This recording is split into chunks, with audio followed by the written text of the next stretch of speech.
यता हेर्नु त है कस्तो राम्रो पर्स रहेछ। मूल्य चाहिँ कति भनेर यसो हेरेको, यहाँभित्र मूल्य हेरेको 5,900 रहेछ।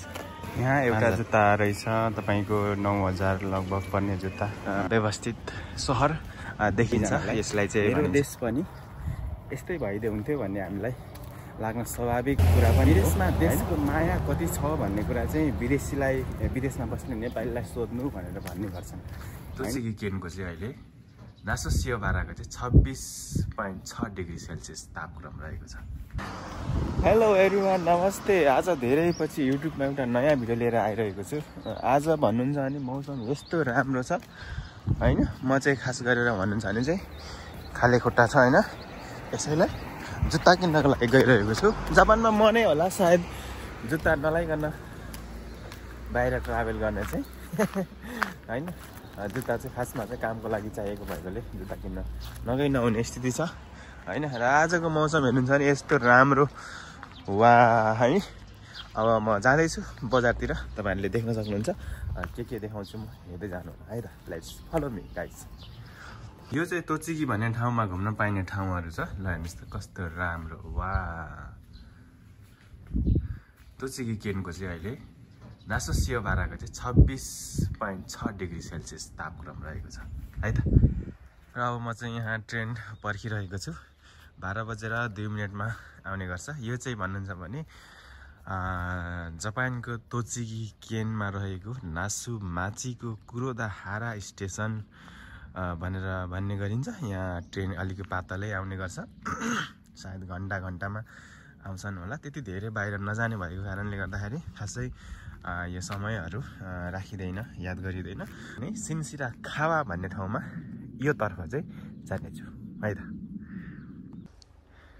अब यिनले चाहिँ ट्रेन आउन लागेपछि यस्तै भन्छन्, मामुनागा कोदारी देन्सागा आउँदैछ भनेर हैन। अनि किरै सेन अरे, यो सेन, यो सेन भन्दा उता चाहिँ नजाने रे, यतै बस्ने रे। किरै सेनमा त सागा त्यो मान्छेको दासा आयो। अब ट्रेन आइहाल्छ, म सर्ट गइहाल्छु यतातिर हैन, यताबाट आउँछ है त। अब म सर्लक्क चढेर जान्छु।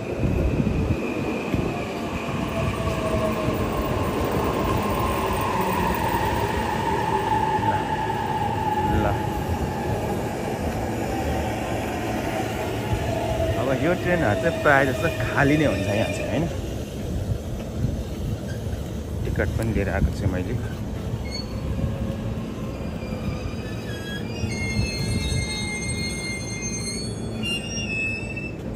रोकिन्छ, ढोका खोल्ने, थपक्क चढ्ने।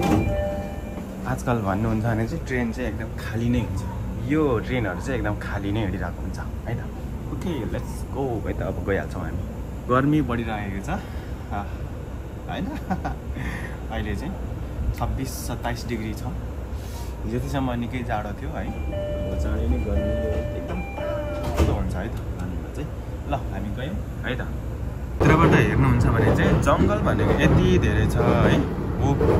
पुरै हरियाली भइसकेको छ हैन। यति हरियो असार साउन जतिकै छ। र त्यो पनि अब चाहिँ भन्नुहुन्छ भने नेपाल क्या, ठ्याक्कै नै नेपाल जस्तै देख्न सकिन्छ है त। ट्रेनबाट झरिसकेका छौँ हामीहरू चाहिँ। अनि यहाँ मान्छेहरू हेर्नुहोस्, अब ट्रेनबाट झरिसकेपछि कसरी आफ्नो साइडमा आफ्नो साइड लागेर हिँड्छ हैन। कसरी चाहिँ यहाँ के भन्छ नि, इमानदारिता कसरी देखाउँछ मान्छेले। ल हेर्नुहोस् है, म चाहिँ यत्रो मान्छेको बिचमा खाली खुट्टा नै हिँडिरहेको छु। जुत्ता भेटेको छैन, बजार जाँदैछु हैन।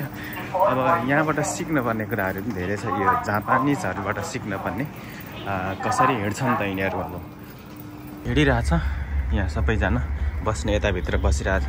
र यहाँ चाहिँ के छ भने सुगर सफाको कुरा नगर्नुहोस्। हाम्रो घरभित्र पनि सायद यति सफा हुँदैन होला है। हाम्रो घर पनि यसरी चाहिँ के भन्छ, यसरी प्लास्टर गरेको हुँदैन होला क्या। अब यहाँ चाहिँ यिनीहरू चाहिँ के गर्छन् भने, अब यहाँ चाहिँ थोरै छ मान्छे हैन। अब यहाँ चाहिँ यो चाहिँ उकालो चढ्ने चाहिँ यता रहेछ। यो उकालो चढ्ने बाटो भयो, यताको चाहिँ ओह्रालो चढ्ने बाटो। आज चाहिँ यहाँ मान्छे नै रहेन रहेछ। र हामीले चाहिँ सधैँ यो फलो गर्नुपर्ने हुन्छ। फेरि यहाँ फलो गरिएन भने यत्रो एरो देखाइएको छ, फेरि उनीहरूले चाहिँ यत्रो आँखा पारेर हेर्छ। त्यही भएर साथीहरू हामीले फलो चाहिँ एकदमै गर्नुपर्ने हुन्छ हैन। अब यतापट्टि आइसकिसक्यौँ हामी। अघि लिएको जेउसा केन भन्छ यसलाई, यो लगेर त्यहाँ दिनुपर्ने हुन्छ हैन। अनि मात्रै गेट पास। ओके, यहाँनिर छ हेर्नु। अब 10,000 को साट्नुपर्ने भयो। 200 रुपियाँको टिकटमा 10,000 को साटेर ल। यो चाहिँ बजार आइपुगिसकेँ म हैन। गाउँबाट बजार आएको। यहाँ बस्ने खाने ठाउँ यस्तो दारुमा शान्ति छ। अनि यहाँ चाहिँ यसरी बजार बस्न पनि पाइन्छ। अब यतातिर चाहिँ टोइलेट छ। यहाँका विशेषताहरू, खानाको परिकारहरू, दारुमा सानले त्यहाँ कसरी खाइरहेको छ, साकाना माछा, त्यसै गरेर हेर्नु होला। र घुम्ने ठाउँहरू पनि एकदम राम्रो छ। तोचिगी भन्ने ठाउँहरू चाहिँ यस्तै छ। अब म चाहिँ मेरो यात्रातर्फ लाग्नेछु। के बाटो जाउँ त भन्दाखेरि चाहिँ पक्कै पनि लिफ्टबाट नै जानु पर्ला है त। टक्क खाली खुट्टा नै छु अहिलेसम्म है त। वा,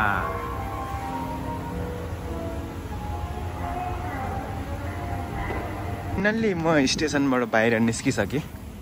र यहाँ हेर्नुहुन्छ भने हल्का थोरै राम्रो व्यवस्थित सहर देखिन्छ। यसलाई चाहिँ भनिन्छ सिनसिरा खावा भनेर भन्ने गरिन्छ। एकदमै राम्रो, सुन्दर, सफा। यो हाम्रो यो सुन्दर सफालाई त कुरै नगरौँ। र ट्राफिकको सिस्टमहरू, पैदल यात्री गर्ने बाटाहरू र सँगसँगै सम्पूर्ण कुराहरू समावेश गरिएको एउटा राम्रो व्यवस्थित सहर भनौँ, सानो सहर। र यतापट्टि हेर्नुहुन्छ भने चाहिँ यस्तो ब्याक गरेर हुन्छ। स्टेसन चाहिँ यही नै हो। र यो माथिबाट चाहिँ बुलेट ट्रेन आउने जाने गर्छ भने तल चाहिँ लोकल ट्रेन आउने जाने गर्छ। र यो व्यवस्थापन र यो सरसफाइ र यो सबै कुराहरू हेरिरहँदाखेरि चाहिँ मेरो देश पनि यस्तै भइदिए हुन्थ्यो भन्ने हामीलाई पक्कै पनि लागि नै रहेको हुन्छ। विदेशमा बस्ने हामी सबैजनालाई मेरो देश पनि यस्तै भइदिए हुन्थ्यो भन्ने हामीलाई लाग्न स्वाभाविक कुरा पनि हो हैन। तर विदेशमा बस्ने नेपालीहरू धेरै जसो चाहिँ के भनिरहेको छन् भने विदेशमा देशको माया कति छ भन्ने कुरा चाहिँ विदेशमा बस्ने नेपालीलाई सोध्नु भनेर भन्ने गर्छन् हैन। तर म चाहिँ के भन्छु भने माया चाहिँ देशको, काम चाहिँ विदेशको भयो भने चाहिँ साथीहरू त्यो चाहिँ माया गरेर पनि अर्थ रहेन हैन। यति धेरै माया ममता हुँदाहुँदै चाहिँ हामी सबैजना नेपालमै गएर गर्ने हो भने, विदेशमा जति नेपालमै गर्ने हो भने देशलाई माया पनि हुन्छ। अनि सँगसँगै देश सँगसँगै आफू पनि अघि बढिन्छ, देश पनि अघि बढ्छ भन्ने कुरा हो। र माया देशको गरेर काम विदेशको गरियो भने चाहिँ त्यो एक दिन फेसबुकमा पोस्ट्याउँदैमा, युट्युबमा हाल्दैमा र चाहिँ तपाईँको नेपाल गएको बेलामा एयरपोर्टमा उत्रेपछि आफ्नो धरतीलाई ढोगेको जतिको ढोगेर त्यतिले मात्रै पनि हामीले सबै कुराहरू परिवर्तन गर्न सक्दैनौँ साथीहरू। त्यो हुनाले गर्दाखेरि माया छ है। र माया कहाँ र कसरी देखाउनु पर्ने त्यो कुराहरू हामीले देखाउन सिक्नुपर्छ, जान्नुपर्छ। फेसबुक र सञ्जालमा पोस्टहरू मात्रै चाहिँ हुँदैन भन्ने चाहिँ मलाई लाग्छ है त साथीहरू। र अहिले भन्नुहुन्छ भने यहाँ आइसकिसकेँ म, निकै वर आइसकिसकेँ। यो यहाँको विकास र प्रविधि टेक्नोलोजीको तरक्की हेरिरहँदाखेरि मेरो पनि देश यस्तै भइदिए हुन्थ्यो नि त भन्ने त कसैलाई लाग्दैन होइन। त्यो लागिरहँदाखेरि आम नेपालीहरूले देशको माया गर्नु, देशलाई त्यसरी सम्झिनु त्यो स्वाभाविक कुरा हो। हामी सबैले सम्झिन्छौँ। र पनि मुख्य कुरो चाहिँ के हो भने मासु हेर्नु न, मासु रहेछ यार। के हो मुख्य कुरा हो भने चाहिँ, मुख्य कुरा हामीले के जान्नुपर्छ भने, के बुझ्नुपर्छ भने माया पनि देशलाई नै गर्ने, काम पनि देशलाई नै गर्ने हो भने चाहिँ चाँडै परिवर्तन आउन सक्छ होइन। माया चाहिँ देशलाई गर्ने, काम चाहिँ विदेशमा गर्ने हो भने चाहिँ देश कहिले पनि, अनि हामी पनि, अनि हाम्रो समाज, हाम्रो टोल गाउँ, हाम्रो यी सबै कुराहरू चाहिँ कहिले पनि माथि उस्किँदैन साथीहरू है त। यही भन्न चाहेँ मैले। ल अब आज साँच्चीकै मौसम एकदमै राम्रो अनि यहाँ एकदमै हरियाली भइसकेको रहेछ अनि यहाँ नआएको धेरै भइसकेको थियो र फुलहरू बाटोमा यति राम्रोसँगले सजाइएको छ। यो सजावट हेर्ने हो भने अत्यन्तै धेरै लोभलाग्दो छ। अब यो चिल्ला सडकहरूमा कति राम्रा गाडी है, कति राम्रा गाडी चढ्या हो र बाटोमा हेर्नुहुन्छ भने 4 को नाममा एउटा पनि छैन है। यस्तो छ साथीहरू। ल लेट्स आज यहाँ थोरै कुराकानी गरिहालेँ। देशको माया, विदेशको काम, यी सबै कुराहरू हामी सबैलाई थाहा नै छ र विशेष गरेर आज म जुत्ता किन्न गइरहेको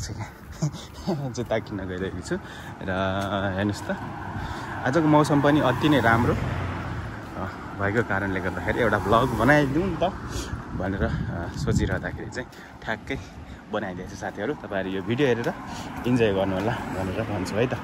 हस् त साथीहरू, अब सिधै म बजारमा गएर जुत्ता हेर्नेछु है त। Okay let's go. बिहान 12 बजेसम्म सुतेर चाहिँ केही पनि नखाए 1 गिलास पानी मात्रै खाएर आएको। कस्तो मिठो बास्ना आएको यो खारागे होइन। वाह, यता रामेन पनि रहेछ है, कस्तो मिठो बास्ना आएको। म आउने बजार आइसकिसकेँ। यो बेइसिया भन्ने ठाउँ, मलाई जापानमा सुरुमा आउँदाखेरि यही बेइसिया भन्ने बजार चाहिँ एकदमै राम्रो लाग्थ्यो र एकदमै ठुलो पनि लाग्ने मलाई होइन। वारीबाट पारी जानलाई पनि धेरै टाइम लाग्ने, सामानहरू सबै पाउने। अनि तपाईँको यो बेइसियामा नर्मल्ली खानेदेखि लाउनेसम्म होइन, मान्छेलाई जीवनमा चाहिने कुरा, दैनिकी चाहिने कुराहरू चाहिँ लगभग सबै नै पाउने हुनाले गर्दाखेरि मलाई यो बेइसिया एकदम मन परेको पनि हो है। त्यसैले आज चाहिँ म 2 वर्ष, लगभग 1.5 वर्ष पछि म यो बेइसियामा आइसकेको छु। मेरो खुट्टा खाली छ होइन। मान्छेहरूले पनि मलाई हेरिरहेको छ र मलाई कस्तो लाज लागेको जस्तो पनि भइरहेको छ। यो मेरो खुट्टा खाली देखाउनलाई अलिक लाज पनि लागिरहेको छ। र यो बेइसिया देख्न सक्नुहुन्छ तपाईँहरूले। यो बेइसिया चाहिँ जापानमा मलाई सबैभन्दा राम्रो लाग्ने मार्केट चाहिँ यही नै भयो है त। ओके गाइस, अब भित्र गएर हेरौँ के सामान पाइन्छ, कस्तो पाइन्छ, कहाँ पाइन्छ। सर्लक्क छिरेर हेर्ने भने यस्तो झिलिमिली। वाह। अब हेर्नु न, यस्तो झिलिमिली छ, कति राम्रो छ न, कति राम्रो छ है। एउटा यो बट्टा चाहिँ बोकेरै जानुपर्ने हुन्छ, बट्टा चाहिँ बोकेर जानु पर्यो।